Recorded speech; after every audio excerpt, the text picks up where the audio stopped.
এই জন্য ভাই নওজোয়ান ভাবা উচিত, আল্লাহ তো দিয়েছিলেন সব আমাদেরকে, রহমত, মাগফিরাত, নাজাত, রোজা, তারাবি, ইফতার, সাহরি, এতেকাফ, শবে কদর সব আল্লাহ দিছিলেন। 5টা জুমা দিলেন, রমজান দিলেন, পূর্ণ 30 দিন দিলেন, সবই তো মালিক পূর্ণ দিলেন। আমি কদর করলাম কি? আমার জীবনের অর্জন কি? আমার জিন্দেগির অর্জন কি? এই ছেলে, এই বেটা, আহম্মক বেটা, গাদ্দারি করো নাকি? তোমার নিষেধ করলাম না বেটা? ফালতু কোথাকার। মোবাইলের কারণেই তো এতগুলো কথা বললাম নাকি? কাছের থেকে শুনে নাই এই কথাটা? বলেন না, আপনাদের বিবেকে কি বলে? ও শুনে নাই, ও তো এখন আসে বসে নাই যে হুজুর আমি এতক্ষণ ছিলাম না, আমি এই মাত্র আইয়া বইছি। তাইলে না বুঝাইতাম যে হে এতক্ষণ কি করে নাই, শুনে নাই। ও এতক্ষণ শুনে নাই।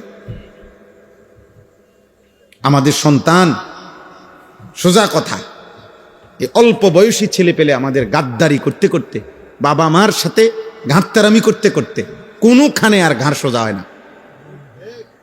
হ্যাঁ, এটা আমাদের বহুত বড় মুসিবত, আপনারা বোঝেন না আর কি। মাতবর মনে করে, 14 বছর 16 বছরের মাতবরে মনে করে হে হলো 7 মহাদেশের বাদশাহ, বুঝেন না?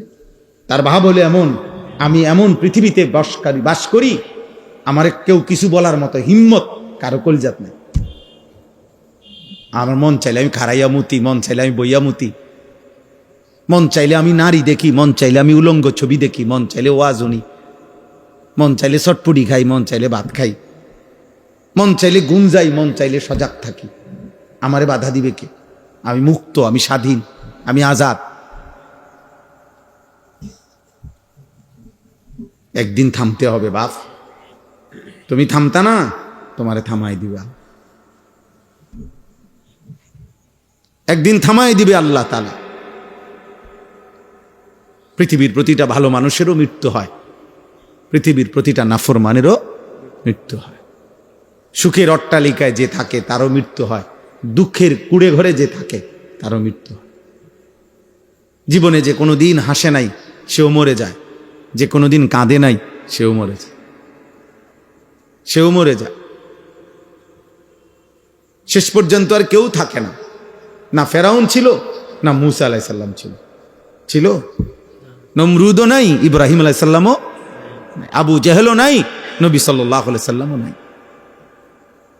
মৃত্যুবরণ করতে হয়েছে সকলকে।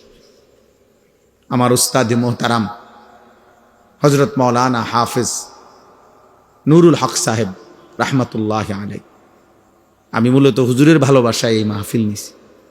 উনি আমার সরাসরি উস্তাদ, শুধু উস্তাদ না, আমি তার কলিজার টুকরা ছাত্র, আমি তার খাদেম ছিলাম।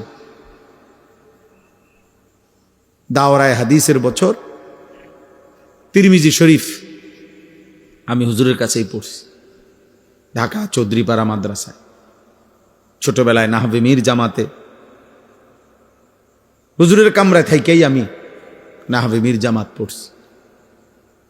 হুজুরের সাথেই খাইতাম একসাথে।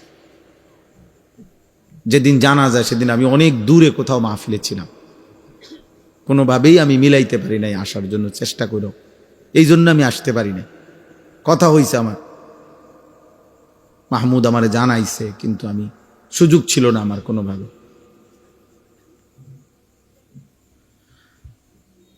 অনেক প্রিয় উস্তাদ ছিলেন। তিরমিজি শরীফ যখন আমাদেরকে পড়াইতেন, পুরা দাওরায়ে হাদিসের সর্বোচ্চ ক্লাসে যত উস্তাদ পড়াইছেন, একেবারে কোনো লৌকিকতা ছাড়া, এটা সত্য কথা যে সবচেয়ে বেশি রেফারেন্স উদ্ধৃতি হাদিসের, আমরা লিখতে লিখতে কলম বাঁকা হয়ে যাইত। সবকে বৈশা হুজুরের শুধু অনবরত দলিল বলতেন। এক মাসআলা বলতে গেলে মানে লেখা 3-4 জনে মিলে লেখাও কুলাইতে পারতাম না হুজুরের, এত দ্রুত অনর্গল সব মুখস্থ বলতে পারতেন। সব সময় ছাত্র ভাইরা আমরা অবাক হইতাম যে কেমনে বলে, কোনোভাবে দেখতে হইতো না, শুধু বলতে থাকতেন অনবরত। আপনারা জানেন না উনি কত বড় আলেম ছিলেন।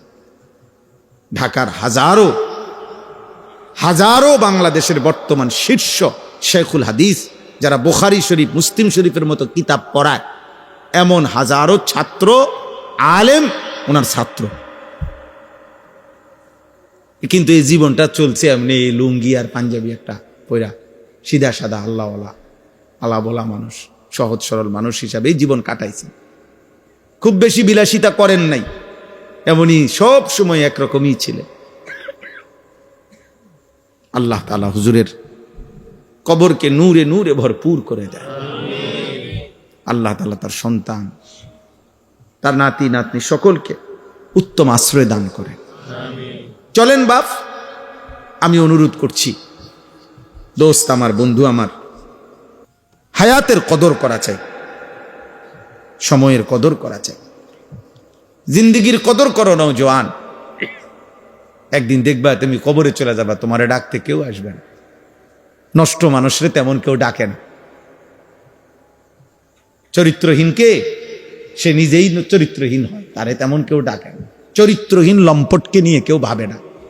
চোর, ডাকায়, জুয়ারি, মদখোর, নেশাখোর, গাঁজাখোর, ফুট্টাখোর, বাবাখোর, ডাইলখোর, নারী লুভি, বেহায়া, দুশ্চরিত্র, লম্পট, চাঁদাবাজ, সন্ত্রাসী, মাস্তান, এগুলারে কেউ ভাবে না। বরং যথাসম্ভব কুত্তার থেকে যেমন বাঁচতে চেষ্টা করে, এই মানুষরূপী জানোয়ার থেকেও মানুষ বাঁচতে চেষ্টা করে। যে বেশি কথা কইও না ভাই, অভ্যাস খারাপ। কি করে না করে বলা যায় না।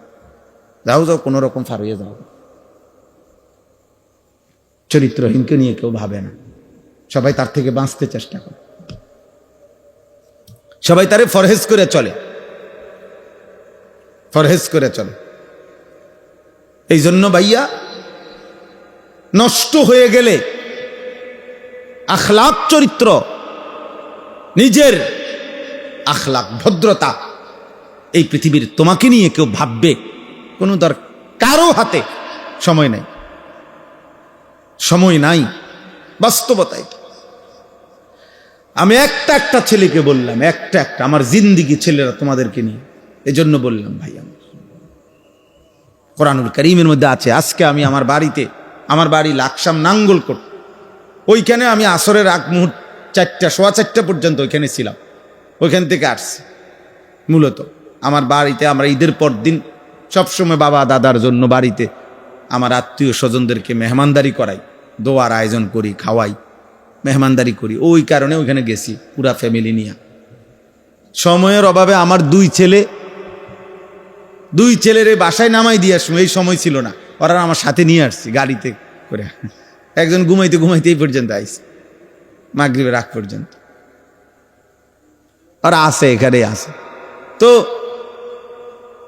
বলতেছিলাম, ওইখানেও আমি বলছি, কোরআনুল কারীমের মধ্যে আছে হযরত মুসা আলাইহিস সালাম এবং হযরত খাজির, মানে যারা আমরা খিজির আলাইহিস সালাম কই, মূলত শব্দটা হলো খাদির। তো খাজির আলাইহিস সালামেরই মূলত নাম। যাই হোক, তো উনি চলার পথে একটি এলাকায় একটা ভেঙে পড়তেছে দেওয়াল, সোজা করে দিছে। সংক্ষেপে বলতেছে আর কি, মানে ওখানে আছে খাজির আলাইহিস সালামকে মুসা নবী জিজ্ঞেস করছে, এই মহল্লাবাসী আমরা একটু খাবার চাইলাম, আমগরে দিল না, মেহমানদারি করলো না, এক গ্লাস পানিও দিল না আমগরে। আমনে আরো তাগো ভাঙা দেওয়াল, মানে পড়ে যাইতেছে কাঠ হওয়া দেওয়াল, আমনে আরো তাগো সোজা করে দিলেন, তাদের উপকার করলেন। তখন তিনি বলছিলেন মুসা নবীকে, শোনো, এই কাঠ হইয়া যাওয়া দেওয়ালটার নিচে একজন ইমানদার নেককার বাবা মা তাদের এতিম সন্তানের জন্য, 2টা এতিম বাচ্চার জন্য তারা এখানে মাটির নিচে সম্পদ স্বর্ণ রৌপ্য পুঁথা রাখছে।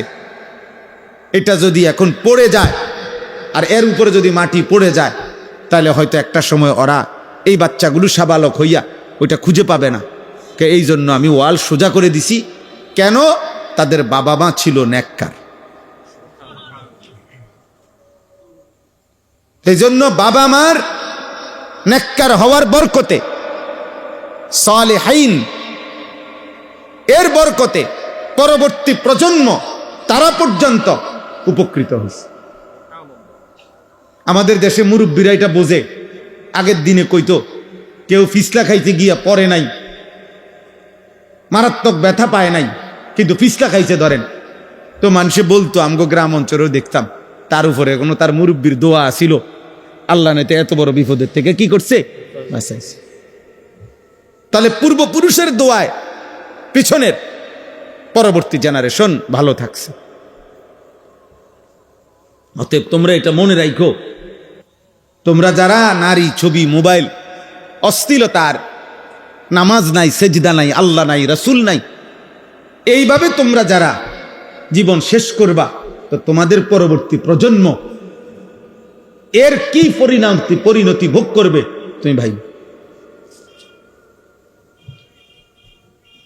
তুমি আমি এতক্ষণ যে ভালো আছি, হতে পারে আমাদের পূর্বপুরুষের দোয়ার বরকতে আমরা এখন ভালো আছি, কিন্তু আমাদের বদ আমল, আমাদের এই নাফরমানি জিন্দেগি আমাদের আগামী জেনারেশনকে বিপদগ্রস্ত করবে। তিনের ছোট্ট বাচ্চার কি অপরাধ, হাজার ছোট্ট বাচ্চার কি অপরাধ, এমন বিপদ যদি আমাদের উপরে আসে, এমন বিপদ যদি আমাদের উপরে আসে, আমরা কত আইটেমের খাবার, কত পোশাক পরেছি, ওই বাচ্চারা তো এক লোকমা খাবারও পায় না। মুসলমান হয়ে একবারও কি মনে পড়েছিল কারো কথা, যে এই পৃথিবীতে মজলুম, অসহায়, বঞ্চিত, শরণার্থী তাঁবুতে পড়ে আছে, অভুক্ত, অনাদরে, অবহেলায়, অসুস্থ, এরকম কত লক্ষ কোটি সারা পৃথিবীতে মুসলমান ছোট্ট মাসুম বাচ্চা পড়ে আছে, যাদের মাথার উপরে কোনো ছায়া নাই, যাদের বাবার আশ্রয় নাই, যাদের মায়ের আদর নাই, যাদের একবেলা খাবার নাই। আল্লাহ আমাদেরকে বুঝ দান করে। কেউ ভাইবো ভাই, কোন নওজোয়ান তোমরা ভাইবো, আমি এই কাগজ